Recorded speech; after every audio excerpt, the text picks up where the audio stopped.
정의당이 이렇게 남인순 의원의 해명을 비판했습니다.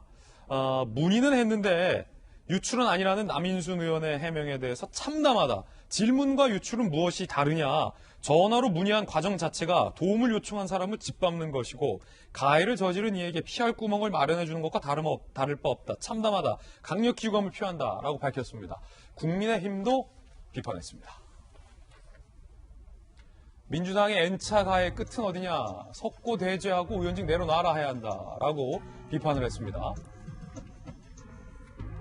윤미향의 향기가 풍긴다. 위안부 할머니 밥벌이 수단 삼은 마찬가지. 두 번 다시 여성 인권 보호 운운하며 국민을 기만하지 말라라고 반응을 보이고 있는데 앞서 정익진 변호사님의 개인 견해는 지금 이게 남인순 의원의 해명에 대해서 법적으로도 물어본 것과 유출이 같다라는 의견 주고 계신 거죠. 정익진 변호사의 의견이었는데 자, 야당에서는 어떻게 보십니까? 그래서 저는 굉장히 실망했습니다. 남인순 의원이라고 하면 여성 인권 운동을 했던 대표적인 사회운동가 출신의 또 삼선 중진 여성 의원입니다. 그리고 이제 살펴보니까 안희정 지사 미투 사건 때는 또 안희정 지사를 굉장히 맹렬하게 비판하고 피해자의 권익 보호를 위해서 주장을 했던 그런 의원이시더라고요. 그런데 왜 이번에 이렇게 박원순 시장에 대해서는 선택적 침묵, 선택적 정의를 주장하고 계실까? 저는 어제 저 질문을 보면서 박 시장님에게 무슨 불미스러운 일이 있다는데 들은 거 없어 이렇게 질문하셨다고 하셨죠? 그럼 상대가 뭐라 그랬을까요? 뭐요?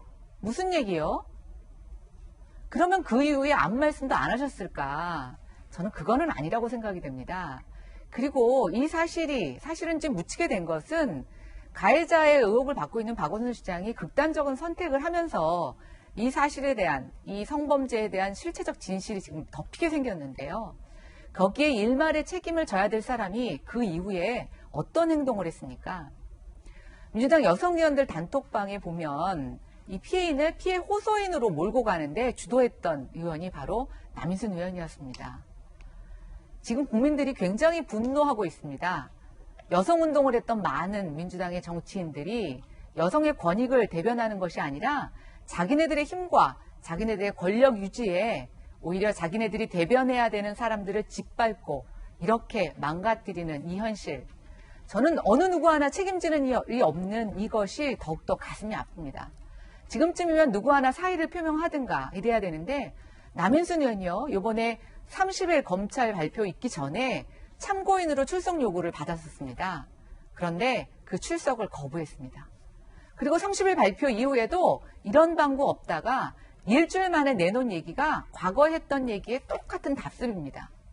저는 그냥 침묵하고 거짓말로 일과라는 뻔뻔한 응대라고 생각이 됩니다. 예. 바로 그것이 국민과 야당이 지금 분노하는 분노의 지점입니다. 김연아 의원님 야당 지도부의 의견이었습니다. 한 가지 좀 짚어보겠습니다. 정의당이 반발하는 대목인데 이재명 기자, 남인순 의원의 해명대로 피소 사실에 대해서 말해주지 않는다 하더라도 정의당이 말하고 있는 건 전화로 문의한 과정 자체가 도움을 요청한 사람을 짓밟는 거고 가해를 저지른 이에게 피할 구멍을 마련해 주는 것과 다름없다라고 비판했는데 어떻게 생각하십니까? 결과적으로 그렇게 나타나는 거죠.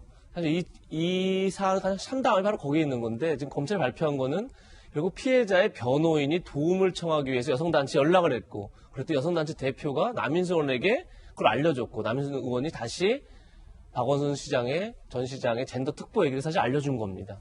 근데 정말 참담한 건 조금 전에 김연아 비대위원도 잘 말씀하셨지만 여성단체입니다. 여성의 인권을 보호하는 여성단체 대표가 그 얘기를 처음 전합니다.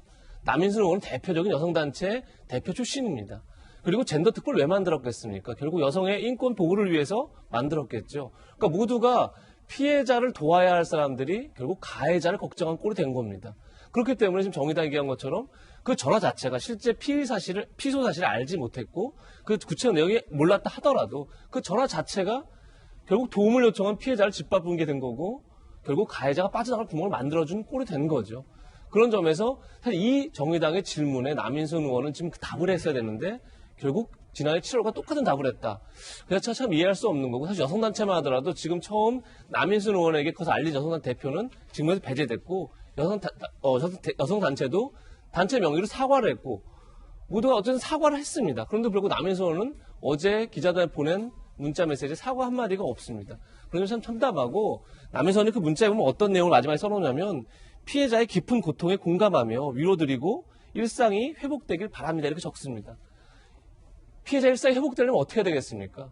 결국 본인의 주장이 사실임을 증명받아야겠죠. 그렇다 그러면 남인순 의원이 지금 민주당의 젠더폭력 대책위원장입니다. 그럼 본인이 나서서 이 사안의 진실이 뭔지 명백히 밝혀라 라고 최소한 요구해야 되는 건 아닌가라는 질문을 드리고 싶습니다. 예, 패널들의 개인적 견해 전해드렸습니다.